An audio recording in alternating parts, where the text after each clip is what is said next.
एक सवाल है, आप सच में पढ़ते हैं या सिर्फ किताब खोलकर बैठे रहते हैं? अगर किताब आपके सामने खुली रहती है और दिमाग कहीं और भटकता है तो यकीन मानिए आप पढ़ नहीं रहे, आप खुद को धोखा दे रहे हैं। दोस्तों, आज मैं तुम्हें एक कहानी सुनाना चाहती हूँ। ये कहानी किसी एक लड़के की नहीं है, ये कहानी हर उस स्टूडेंट की है जो किताब खोलकर बैठता तो है लेकिन उसका मन कहीं और भटकता रहता है।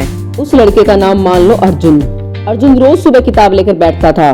टेबल पर नोट्स खुले रहते थे, पेन हाथ में होता था, लेकिन दिमाग मोबाइल में, दोस्तों की बातों में और कल पढ़ लेंगे वाले झूठे भरोसे में। अगर कोई पूछता पढ़ाई कैसी चल रही है तो अर्जुन मुस्कुरा कर कह देता, भाई घंटों बैठता हूँ रोज। लेकिन सच क्या था, घंटे बीत जाते थे पर याद कुछ भी नहीं रहता था। और यहीं से शुरू होती है असली बात। एक दिन अर्जुन के टीचर ने उससे कहा, पढ़ना और ध्यान से मन लगाकर पढ़ना दो अलग अलग चीजें हैं। किताब सामने खुली हो और दिमाग कहीं और हो, ये पढ़ाई नहीं, ये खुद को धोखा देना है। ध्यान से पढ़ने का मतलब है जितनी देर बैठे हो उतनी देर कुछ सीखा हो, कुछ याद किया हो, कुछ रिवाइज किया हो और कुछ आउटपुट निकला हो। अगर आउटपुट नहीं है तो समझ लो इनपुट भी सही नहीं था। अर्जुन ने पहली बार खुद से सवाल किया, क्या मैं सच में पढ़ रहा हूँ या सिर्फ पढ़ने का नाटक कर रहा हूँ? और उस दिन उसने एक फैसला लिया, स्टडी टाइम मतलब सिर्फ स्टडी टाइम, ना बातें, ना नोटिफिकेशन, ना दोस्तों के ख्याल, ना थोड़ा सा आराम। क्योंकि जिसने अपने गोल को लेकर सीरियस होना सीख लिया ना, उसे कोई हरा नहीं सकता। अर्जुन ने सीरियस होना शुरू किया।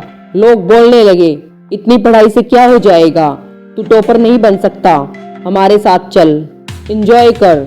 लेकिन अर्जुन ने एक बात समझ ली थी, जो खुद कुछ नहीं करते वही दूसरों को नीचे खींचते हैं। जिसने कभी स्ट्रगल किया है वो कभी किसी का मजाक नहीं उड़ाता। अब अर्जुन ने अपनी स्टडी जगह बदली, ना बेड, ना शोर, ना टीवी, सिर्फ एक टेबल, एक कुर्सी, किताबें और सामने दीवार पर लिखा हुआ उसका सपना। क्योंकि पढ़ाई सिर्फ दिमाग से नहीं होती, पढ़ाई माहौल से भी होती है। भीड़ भाड़ और शोर शराबा और मोबाइल पास हो तो ध्यान भटकेगा ही, ये नॉर्मल है। माइंड बहुत चालाक होता है, वो बोलेगा बेड पर बैठकर पढ़ ले, कंबल ओढ़कर पढ़ ले, थोड़ा आराम कर ले। लेकिन अर्जुन समझ चुका था, आराम में सिर्फ आराम होता है, पढ़ाई नहीं।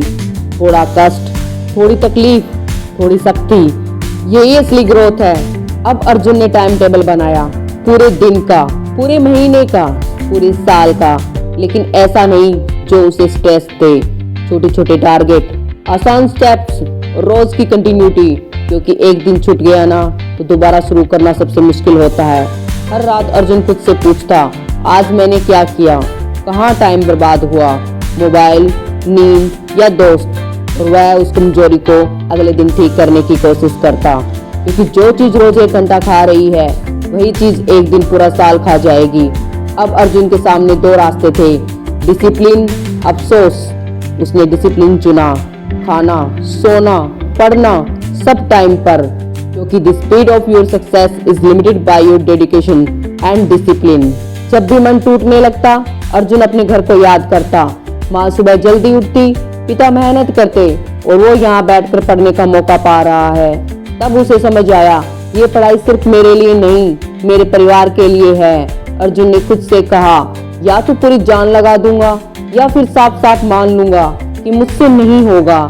लेकिन ढोंग नहीं करूंगा, बहाने नहीं बनाऊंगा। क्योंकि हार्डवर्क का कोई शॉर्टकट नहीं होता। दोस्तों, अगर आज भी आपके पास फालतू चीजों के लिए टाइम है तो समझ लो आप अपने फ्यूचर से टाइम चुरा रहे हो।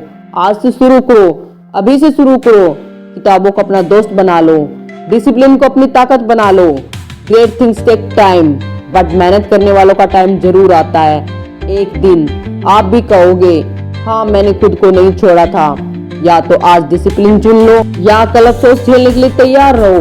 बीच का कोई रास्ता नहीं होता। अगर यह कहानी आपको पसंद आई हो तो लाइक, शेयर और सब्सक्राइब करना ना भूलें। मिलते हैं अगली कहानी में। धन्यवाद।